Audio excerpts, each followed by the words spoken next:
Chapter 26. Judgement and Duty. 9th hour, 8th day, 5th month. 807, post-Heavenfall. Case report. II-3774. 8th day, 5th month. 807, post-Heavenfall. Location, Ovyliax. I, Raza Moham, call forth this meeting 5 past the 9th hour. The masked sentinel began for his scribe. I have scheduled this emergency meeting in response to last night's incident involving the Night Mother within the Cadian district. I've reviewed the report issued by the district wardens and gathered testimony from 5th Sentinel Dodak Burrow Smasher and the candidates involved. Although Dodak has been invited to attend this council, he is still recovering from injuries sustained in the confrontation and has been counted among one of the casualties. Raza raised his head and addressed the room. I am joined by 3rd Sentinel Garma Rummel, the acting director of the Ovyliax Academy, and 5th Sentinel Valeria Raltus, who is accused of planning an operation without higher approval and endangering inexperienced candidates once again. Father Garma and Valeria once again sat stoically on the other end of the table. Tension between the opposite sides was palpable, but rather than feeling apprehensive of the consequences of her actions, Valeria was mentally obstinate. Let us begin, Raza said. Sentinel Garma, were you aware that Sentinel Valeria bypassed her censure by not only continuing to advise candidates, but also plan an investigation that undermined the chain of command? I was not, 2nd Sentinel, Father Garma answered quietly. Then how do you explain the breach in the records room? Raza pressed, leaning forward. Did you authorize the release of sealed case files regarding the Night Mother to unauthorized personnel? Specifically, the autopsy reports that were supposedly under your personal lock and key. I did not authorize their release. If they were accessed, it was done without my consent. So you admit to a lapse in security so severe that a suspended agent could steal classified intelligence right under your nose.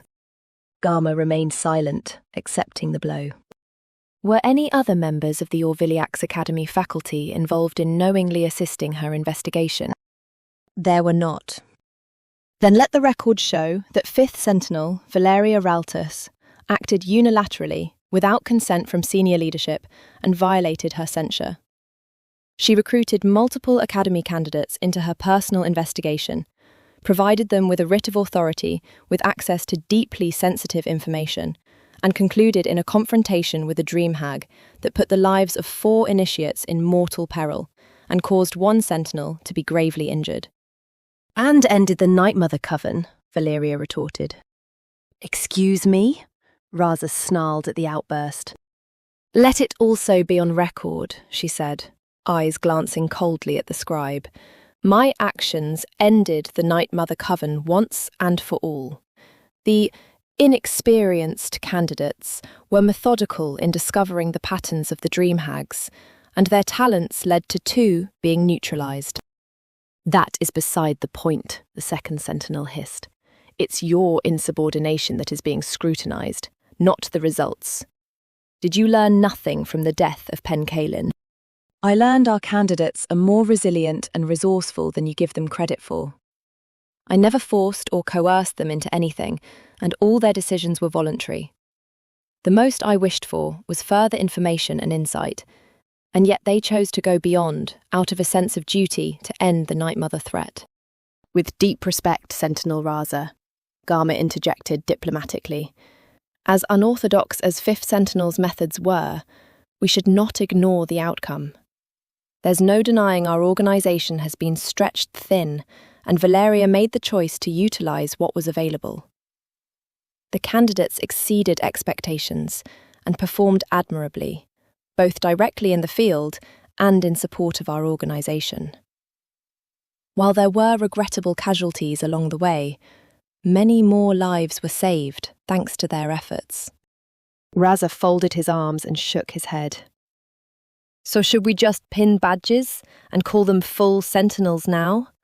What is the point of training and certifications if they're not tempered from diving into situations they're not ready for?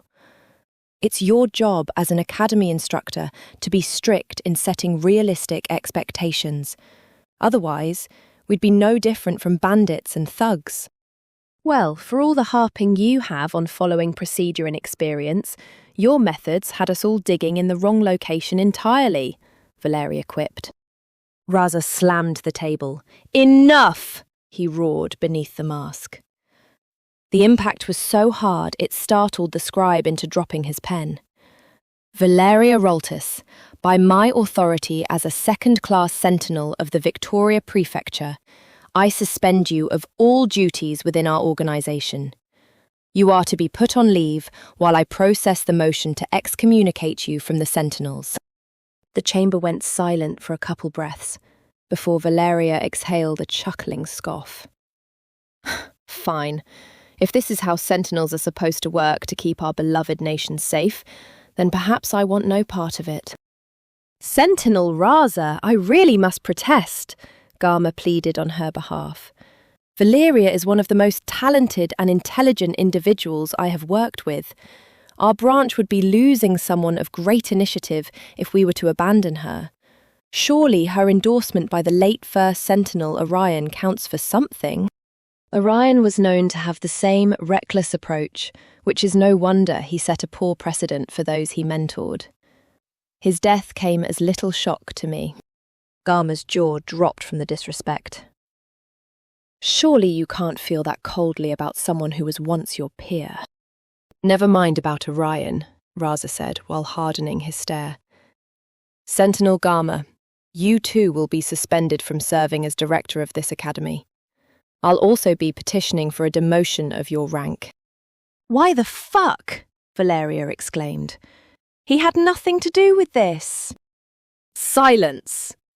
It's clear Garma's leadership is reflected in numerous instances of insubordination across both faculty and students. Perhaps if he had spent less time minding his honeybees and alcohol, and more time paying attention to his work, neither of you would be in this situation. It's a situation you've made up. You can't do this. Oh? But I can, and it's been done. I want no further... A sudden series of knocks sounded at the door, followed by Sentinel Eisen entering with an apprehensive expression. Pardon the intrusion. First Sentinel Soren Kia is waiting just outside and wishes to join. Raz's eyes for a moment of surprise. Of course. Please bring him in, he welcomed, more as a formality than an invitation.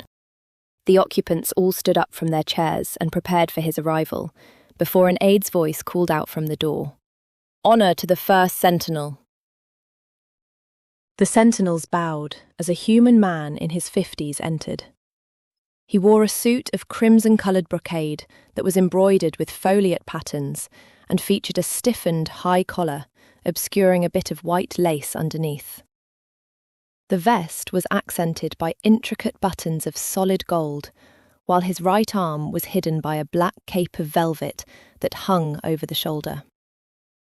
Despite the receding hairline, Sentinel Soren wore his strawberry blonde hair in a ponytail.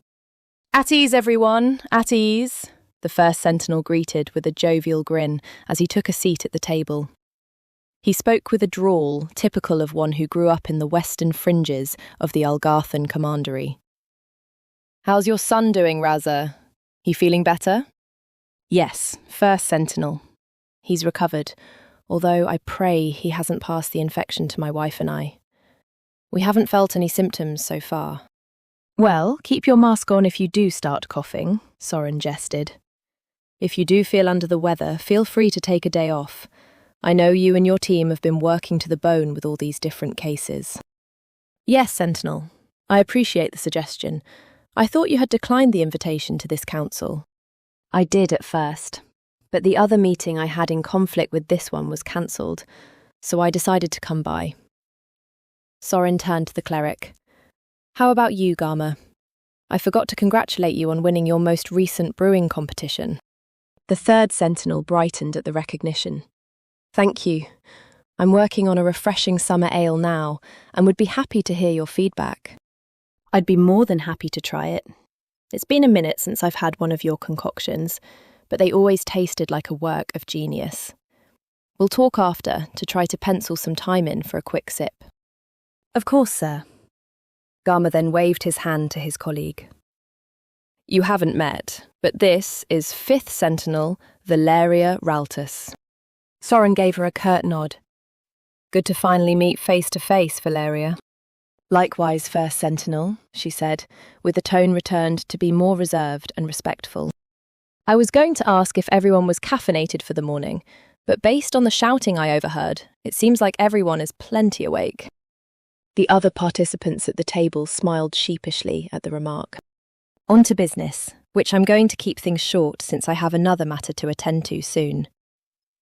I've reviewed the reports and wanted to intervene now rather than wait later to go over what Sentinel Raza's judgment has passed. To your point, 2nd Sentinel, you are absolutely correct that procedure and training is absolutely critical for ensuring we have qualified candidates. We put a lot of resources into ensuring we have the best intelligence personnel in the world, so it would be a waste for any Sentinel to fall in the field. The sad reality is, we are still undermanned for all the missions the Hegemon is trying to achieve. I'm not saying to rush the process or to let them be reckless, but if there are candidates who are ahead of the curve, we should foster that ingenuity and get them out the door sooner. This is, by the way, the same opinion the Arch-Sentinel shares. The table nodded in agreement. Raza, however, did so with less enthusiasm. I sense you're not in full agreement, 2nd Sentinel, Soren noted. Speak your mind. Raza gave a small shrug. I suppose it's a difference of methods from how things are done here compared to when I was in Cockheim. My own experience in watching others' grave mistakes has taught me it's better to be firm rather than lower standards. Understandable, considering how wild it is down there. Nevertheless, the onus of preparing for the regional nuances should be on the Sentinels in command at the new graduates' assignments. Soren returned his eyes over to Valeria and Garma. Back to the main topic at hand. 5th Sentinel. Although you were successful in achieving a breakthrough with the case of the Night Mother, your methods were deeply concerning and undermined the authority of your superiors. Soliciting the assistance of candidates is acceptable, but failing to prevent them from directly engaging with a dream hag was not. The fact that one of the candidates dared to face one alone was miles beyond the cliff of stupid. Valeria shrunk lower in her chair at each admonishment. Fortunately, it is a credit to the education this academy has provided that there were no serious casualties among the students. Luck certainly played a factor, but they had the skills to act accordingly to the situation at hand. As a result, I will be petitioning to both the Arch-Sentinel and Regent Exemplar for Sentinel Garma to receive an award at the end of this month for outstanding direction of the Academy programs and courses. The participants' eyes opened widely at the announcement. Jalin's blessings, you honour me, Garma bowed his head. Sentinel Raza will also be receiving a similar petition for his leadership in handling this investigation. The candidates may have helped end the coven, but publicly, this was his case to begin with. The 2nd Sentinel gave a curt nod of approval. As for Sentinel Valeria, I won't be creating such a petition of award due to her insubordination. However, she will be promoted to being 4th class in recognition of her strategic ingenuity and foresight. Additionally, her censure is to be lifted immediately. Thank you, 1st Sentinel, Valeria stammered in astonishment. Let me emphasize that this isn't a full commemoration. You now have more authority and greater responsibilities. The next time you willingly undermine your superiors, the fall will be much higher. Do you understand? Yes, Sentinel. Well, that's all I had to bring to the table for today. I know some of all have to get to teaching, so I won't keep you, Soren concluded, as he stood up before the others followed his same gesture. Great work, everyone, and I'll see you in the afternoon meeting, Raza. 5 minutes before the 10th hour, Sentinel Shaylin arrived at the outdoor sparring grounds for today's continuation of the lesson on combat tactics as a team. Students were to hold their ground against animated constructs for as long as they could, and learn to synergize with each other's strengths and weaknesses. There were but a couple of weeks left in the semester, and soon he would have to test them in the crucible of the final exam. When a few minutes had passed the 10-hour mark, he scratched his head once, noticing that a quarter of the class was still absent. By the time Ariya awakened, she found her eyes opening to the familiar surroundings of the common room. Despite the ambient light of the morning sun and the grandfather clock chiming for the 10th hour, the curtains remained drawn as its occupants lazed around in the shadows. She had fallen into trance on one of the couches, while Emtak and Zarin remained unconscious on the other. Peeking over the back of the seat, Ariya saw Chin brewing coffee with their spells, while quietly listening to Barnov gossip. Kai, meanwhile, had breakfast alone in the booth against the wall, with a weary and solemn look. Everyone had bags under their eyes and acted lethargically from last night. Not only were they exhausted from the operation, but the arrival of the Ovyliax wardens and the senior sentinels meant they were individually subjected to hours of questioning. Ariya recalled how dawn neared by the time the candidates dragged their feet back to the academy. Some of them returned straight to their personal quarters, while others removed their gear in the common room and rested there until now. A few of them were exhausted to the point they immediately fell asleep on various seats, while others remained awake with drinks in hand. Rather than celebration, the beverages were drunk in quiet contemplation. While those conscious sat around the lounge, Barnov recounted how they had received the message to come to the Cadian guardhouse. Right as they left, Sentinel Dodak had intercepted the candidates and attached himself to the hunt after coercing them to reveal their intentions. At the guardhouse, Dodak ordered the group to split and follow each patrol route. While his group was embattled inside the church, Chin and Barnov caught up with Zarin and Kellin on the streets as they headed to the last location of interest. He was constantly worried about you. Barnov nodded to Zarin, who had his eyes shut and mouth slightly ajar on the couch. Kept saying, "We should have stayed together," and hoping to find the Night Mother so you wouldn't deal with her alone. Ariya gazed at him for a long moment as she felt a stir of endearment. "I wouldn't wish anyone to face her all, but the whole time I was in the church, I wanted nothing more than everyone to be near." The sounds of JC's taunting and slamming of objects still echoed in her ear, causing Ariya to instinctively tuck her legs defensively at the mere memory. "I truly believed I was going to die tonight if Dodak hadn't come in time." Barnov leaned in and gave her a squeezing hug.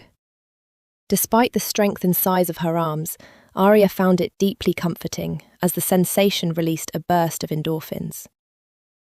"Professional rogue or not, you're not allowed to run off more than 30 feet from us. Losing you would be far too devastating." When Barnov released her embrace, Ariya turned to Chin. "I also have to thank you for the bombs and traps. They bought me a lot of time." Chin raised their glass slightly. "I figured you would find a good use for them. As long as you pay for the materials, I can keep making them." The embers of quiet conversations died down, as one by one the candidates succumbed to weariness, alcohol, or a combination of both. It would not be until the sun rose that they would begin to recover from their stupor. As Ariya sat up, the lower half of her body twinged with soreness, and she instinctively rubbed her lumbar. She shuffled toward the pantry to join Barnov and Chin, and poured herself a mug of coffee from the pot. As her lips sipped the earthy liquid and felt its warmth gradually rejuvenate the soul, she watched Kai as he continued to sit in solitude. "Has anyone spoken with Kai?" Ariya quietly asked. Barnov shrugged. "I didn't get a chance to talk last night. I tried to congratulate him, but he went straight to his room after we came back." "It was his first kill," Chin commented. Barnov replied with the raise of an eyebrow. "He's never slain anything, not even a beast. How could he be getting field exercises if that's true?" Chin shrugged. I've heard his team was growing frustrated at his pacifism, and even Sentinel Garma, his advisor, had his patience thinning. It had put his group at risk on a few occasions. Ariya noticed Kai's long hair was abnormally messier than usual. He had always put the effort every day to appear refined and well-groomed, so to see him in an unkempt state was disconcerting. A flare of concern suddenly sparked at the possibility the Night Mother may have cursed another, even in death. "I'll check on him," she declared, and silently moved toward the booths. As she approached, she noticed the food on Kai's plate was only lightly disturbed. "Do you mind if I join you?" Ariya asked politely, as she pointed to the seat across. Kai's pupilless grey eyes snapped out of a trance. "Oh, Lady Ariya, please do," he responded instinctually. "How are you after last night's ordeal?" "I am good," he smiled. "How about you?" Ariya leaned in and spoke hushedly. "I say this out of sincere concern as a colleague and friend, and not out of disrespect. You don't look well, and you've hardly touched your breakfast." Kai tilted his head down at his food and sighed. "I have faced danger even since before I came here. My family had survived assassins when I was still an infant, and we had to flee from the new regime 5 years ago. While those times were terrifying, nothing disturbed me as much as what we battled last night. That creature's awful smile and the piercing shine of her eyes continue to haunt me as I am awake. I tried to sleep, but was too frightened and left the room illuminated all night." Kai's fingers curled and fidgeted as he continued to confide. "Yet what terrifies me more is what I've done. When I saw her about to attack, I panicked. It was as if my sword arm had a mind of its own. I didn't mean to kill her." Ariya gently reached out and offered her hand in comfort, and Kai accepted with a tight grip. "You were only defending yourself," she consoled. "Worse could have happened to the rest of us if you did nothing." "I would not have done nothing, but beheading her was not what was intended. I didn't have the right to be an executioner. Monstrous as she may have been, did they not deserve a trial?" Kai unknowingly squeezed even harder, to which Ariya subtly channeled pulses of arc to keep him from cracking her delicate bones. "I've had the same thought since I saw Sentinel Dodak pass judgment on the druid who attacked the mines months back," Ariya affirmed. "It was jarring to witness, and I wondered if his actions were too quick and draconian. In the end, I think the outcome would have been the same, regardless of if he was brought before a tribunal. Too much damage had been done, and too many were hurt or dead. I suppose it's the same for the Night Mother. You gave her a chance to surrender, and she not only refused, but was ready to kill again. Your heart might have wanted her to live, yet your instincts believed she was far too dangerous to be taken alive." Kai gradually loosened his grip from the elf's hand and pulled away. "I still am not sure if I have what it takes to make such decisions. I've watched enough acts of swift justice punish the innocent in Shuwei. Entire lines of a family would be exterminated for simply being related or associated with someone accused of a crime. If that is to be expected of a sentinel, then I don't want that power." "What would you rather be?" "If there was never an upheaval, I imagine I would have become an administrator, and eventually an advisor to the ruling Chows. That's what was originally planned by my father. Now, if I was free to choose anything, I would have preferred to be a poet." "Then why not become one?" Kai shook his head. "Ever since my older brother died, I became the sole heir to the Zeng legacy. For generations, my house always had someone act as the head of security for the ruling monarch of Shuwei. My brother, Tai, had succeeded my father after he grew too old for the role. But when the Tokos sprung their betrayal, my brother gave his life trying to protect the king. He warned us of the coming danger and could have come with us, but chose to fulfill his oath instead. As soon as we learned of Tai's death, my father thrusted a sword into my hand and told me to immediately begin training. He pushed me to serve our new home as a protector, so that our family can once again serve as close guardians of the ruler. Ariya pursed her lips solemnly. I'm sorry for your loss and all you've gone through. I can understand and respect how much you devote yourself to the wishes of your family. However, you don't seem satisfied.